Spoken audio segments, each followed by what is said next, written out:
Well, the first one on Christian arming or not, first of all, I don't have any actual facts or information, but my sense is that the Lebanese forces, which is sort of it makes no sort of bones about it, that it is potentially a fighting force in waiting if the need arises, in terms of they have the experience, they have some of the cadres, very small, it's not a major thing. They have some, obviously, small arms and maybe some medium arms hidden away, but nothing, obviously, current and major.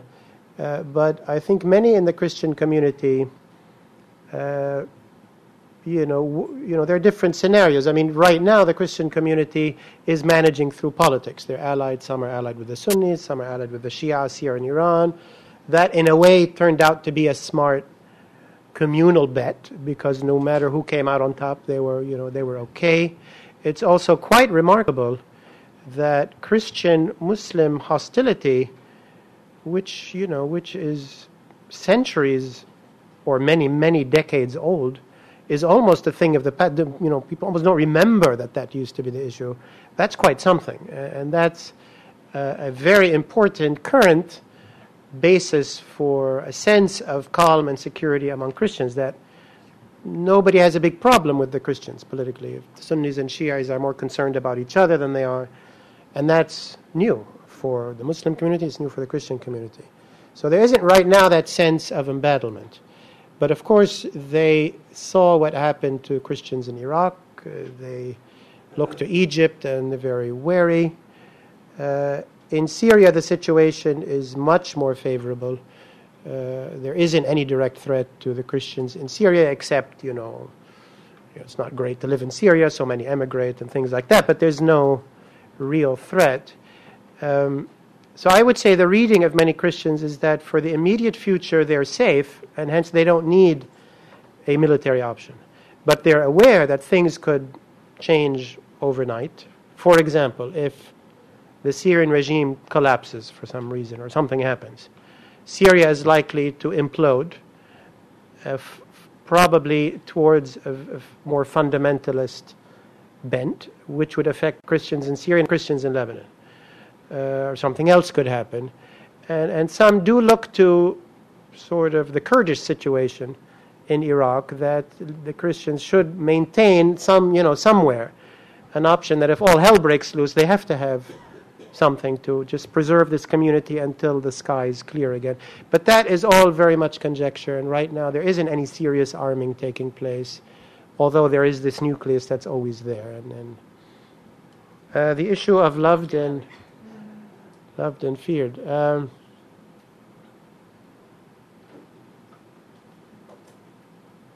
Well, I mean, yes, I've pondered Machiavelli a lot myself.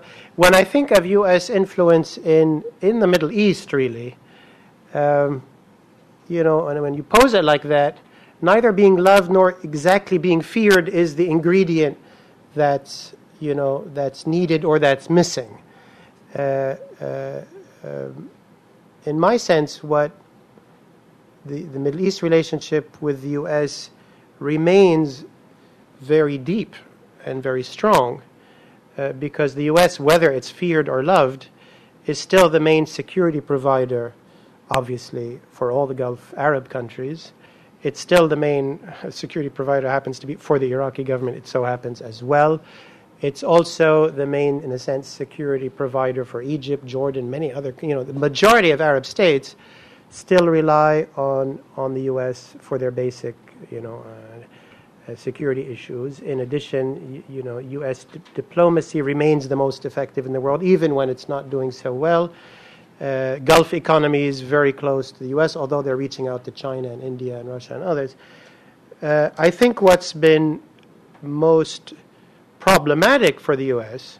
is its inability to deal with, handle Israel in the Arab-Israeli conflict. It's not only Israel, but I mean, it's the inability of the U.S. to resolve the Israeli-Palestinian and Israeli-Syrian, Israeli-Arab conflict, which has put the U.S. in such deep waters in the Muslim world and in many parts of the Arab world. because barring that, there are so many common interests between Arab countries, Arab economies, Arabs, and the U.S., as well as now some emerging powers. There wouldn't be this huge problem. So if I were to say what's the main problem of the U.S. in the Middle East, it's not being loved or feared. It's an inability to deliver on the central issue, which it could deliver on, which is a problem that relates to its client or ally, which is Israel, and which clearly the Obama administration has wanted to do, but has abjectly failed to be able to deliver. And that's really to my mind, that's the crux of the matter. And I wouldn't paint the future of U.S. power or presence in the Middle East in black and white, or even in bleak terms. Talk of a post-American Middle East. America's the strongest and will remain the most present country there for the foreseeable future.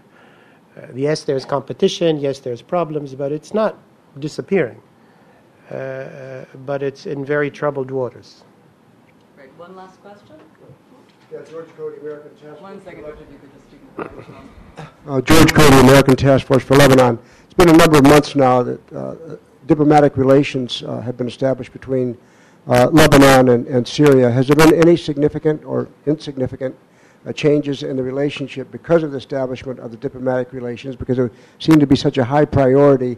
And the second question is, are there any areas at all, as minute as it may be, where there can be, as a result of negotiations between Lebanon and Syria, where they can point to some achievement on some of the issues that are outstanding between the two countries, like, for example, borders or demarcation or anything along those lines? Would you care to comment on those 2 points?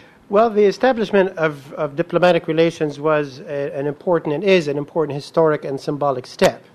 Unfortunately, it coincided with a resurgence of Syrian power in the region and over Lebanon, and a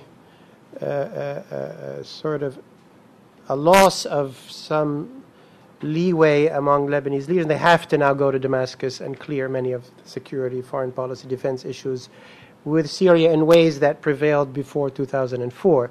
So yes, it's an important and symbolic step forward, but there's been, in a sense, a step backward in that the relationship between Syria and Lebanon has reverted to somewhat dominant, inferior relationship. This has been reflected, I think, talk about formalistically, and that Lebanese prime ministers are required to go to Damascus. The Syrian president doesn't find it necessary to come to Beirut, to sort of underline who's in charge and who isn't. To my mind, that would be important for, if Syria had the goodwill of trying to establish the symbolism, the Syrian president could take steps to go in that direction. Unfortunately, he hasn't. It's early days, and certainly the Prime Minister and President Assad have been discussing and putting together committees to review the pacts and agreements that had been signed in the 90s. That is yet to really get underway. I think there will be significant and important revisions because there's so many pacts and so many issues. I don't think there will be real progress on the serious sovereignty and security issues, some of which from the Syrian side touch on border demarcation, which for Syria is a topic they raise as a regional issue, and Shib'a Farms and Golan Heights and Israel. They don't regard it simply as a Lebanese Syrian issue. They regard it as something they want to put on the table as part of their approach to get the Golan Heights back. So I don't expect much progress there, nor do I see the relationship sort of going to a happy ending. It's simply in a new wrapping. It's a better wrapping. There's no troops. We have embassies, and that's good, but it's still a dominant and inferior position, unfortunately. Well, thank you, Paul, for all your time. Thank you, everybody, for joining us. Thank you.